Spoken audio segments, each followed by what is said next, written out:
open it up for questions? Okay, Anjali raised her hand first, and then Dr. Santosh. So, thank you so much. I have so many questions, and that I'm sure I'm not going to be allowed. But a big thing here is, what do we do? What are the 3 or 4 actions that we need to take in our country? Some of the examples that you gave, Aditya, they're mind-blowing. I mean, I was just kept saying to myself, wow. But how do we translate those examples in our country? I think today, India is at a serious risk of getting sucked into the devastation that climate change can bring, whether you look at air quality, or whether you look at floods, or whether you look at droughts. And so I think if we can focus, maybe not now, but maybe through the policy paper that Partnership for Impact can put, what are the actions, the tangible actions that the country can take? So, Thank you. I think you have a mic. Right. And then that lady, and then you. Thank you, Natasha, and thank you, the panel. That was a fascinating panel. I have 2 questions, and one is to the panel as a whole, and one is to Vinny, in fact. My first one is affects all of us, air pollution in Delhi. We are in the month of October, and November is just around the corner, and air pollution is going to become unbearable for at least 2 months from this point onwards. We know that Punjab and Haryana are the culprit states, and I'm going to come to that in a second, and that's why one of my questions is to Vinny. Do you have, because I'm on the advisory board of P4I, so any ideas or thoughts you might have that P4I could work on policy and programs, research and analysis, because that's one of our areas of work. And in that same respect, my question is specifically to Aditya is, do you have any good practices to share from other parts of the world where a city as large as ours, which has the dubious distinction of being the most polluted in the world, that we can deal with this problem? Let me turn to my second question. Vinny, you were a director in the Prime Minister's office when I was the head of the Rural Development Division in the Planning Commission. And that last time I heard you speak was when you were addressing a session that, when we were discussing Montek's report on Punjab, not so long ago, because you were chief secretary then.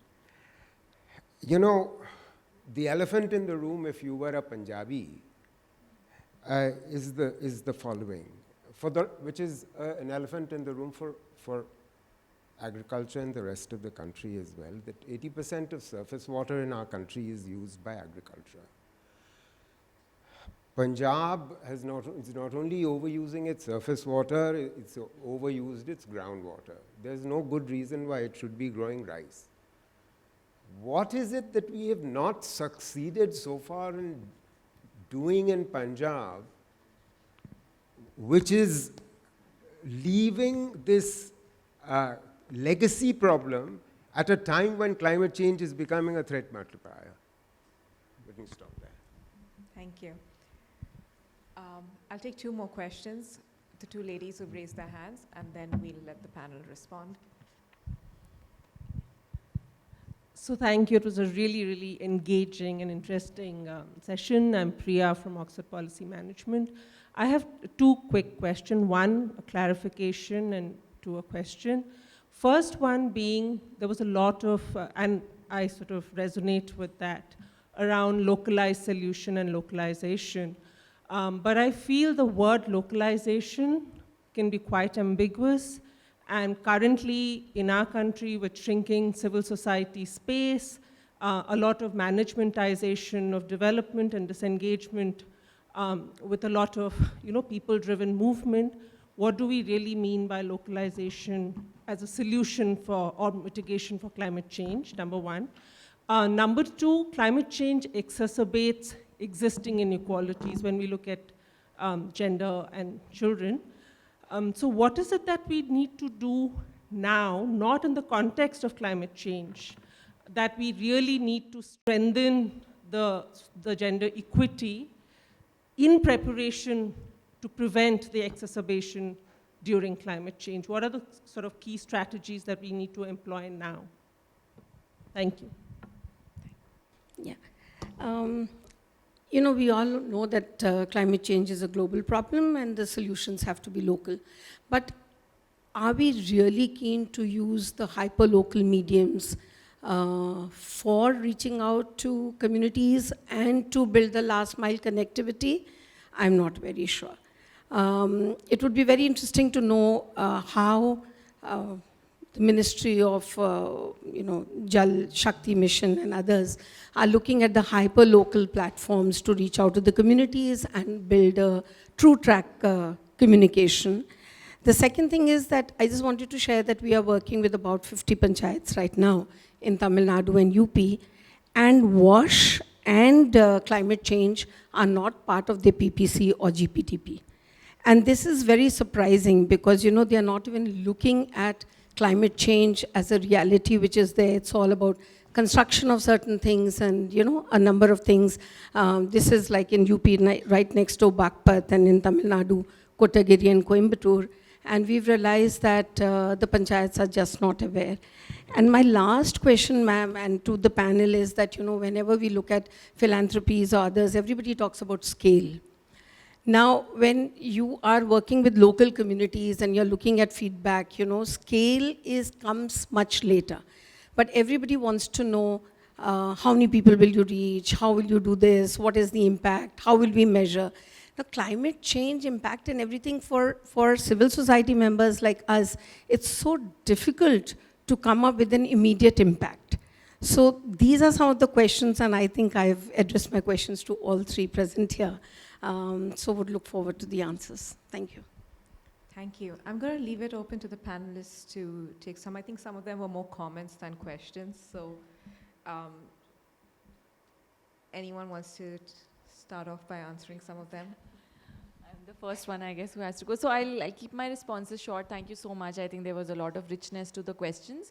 So I think what I would say here is, one, when it comes to the the localization of the solutions, like you are saying, I think when it comes to climate, the problem is hyperlocal, and the solutions are also highly contextualized and hyperlocal, right? So somewhere there has to be a way where you're able to link all of these pieces together, which is why when we are talking just about mitigation, and of course it's really important to reduce emissions, but a major discourse or a major pushback that's happening in the big climate thing is that we have to also focus on adaptation and resilience.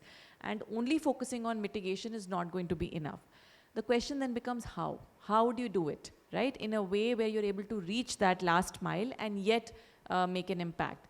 Which is where I do feel, and to also your question, Archana, I think it's not so much about saying that the local only has to be very, very small. Because, for example, we have the self-help group, the entire platform of SHGs, the SRLMs, I work across different countries, they don't have this. It is such a power, and if you see now, they are being the platforms through which you can do anything, whether it's about linking them to better economic opportunities, building Lakpati Didis, all of that, to thinking about adaptation, smallholder farmers, their trainings. So there is a lot that women's collectives, and India has really invested in an architect that allows us to go all the way from the top and reach these women through these platforms that are also, kind of going up through CLFs, etc. So that's one. I think many times we think local means only small numbers, but that's not the case.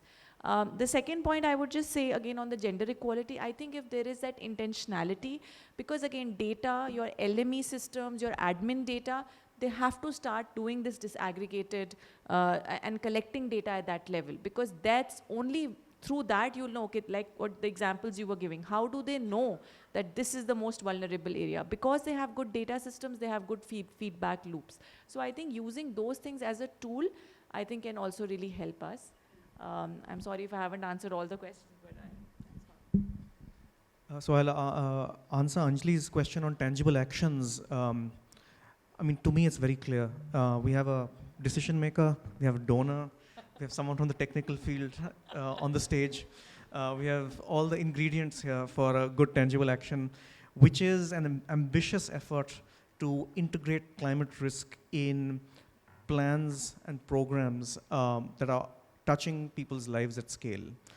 Let's not have another water policy or an agriculture policy that is blind to the climate risks in the areas where it's going to be unfolded. And I think that can really deliver change at scale.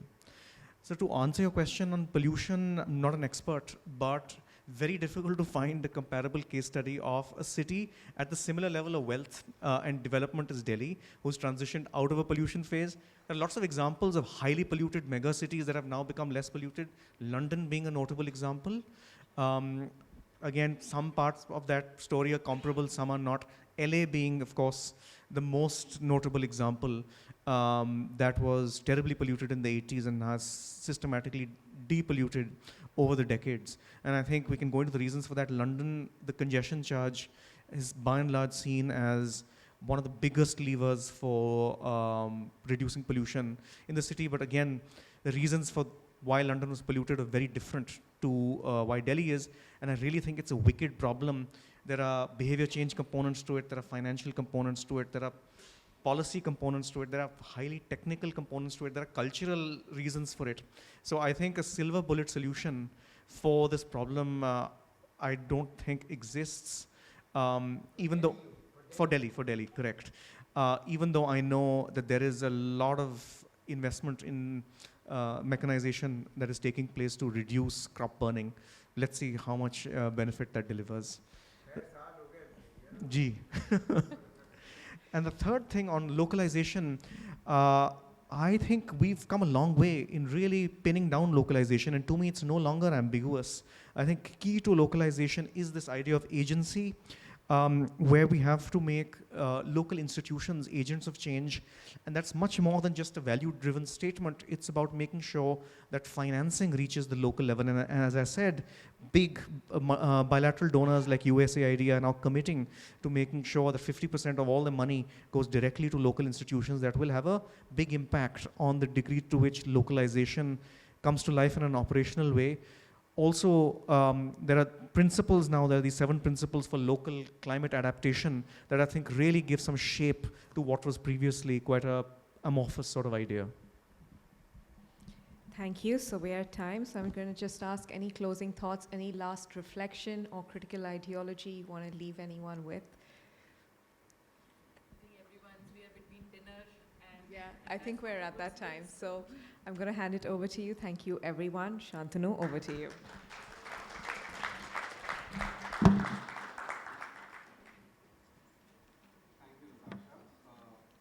Sorry, let me turn my mic on. Thank you, Natasha. Thank you so much for those really rich insights from Dr. Sabarwal on how philanthropic systems can really complement the work that the government does, from Dr. Bahadur on the insights and sort of the beautiful use of data that can be, and really some of the innovations that we really heard about, and from Vinnie Mahajan ma'am on the broader role of the government in really bringing all of this together. With that, I'd like to sort of move towards the closing, which I know we're all also very excited about.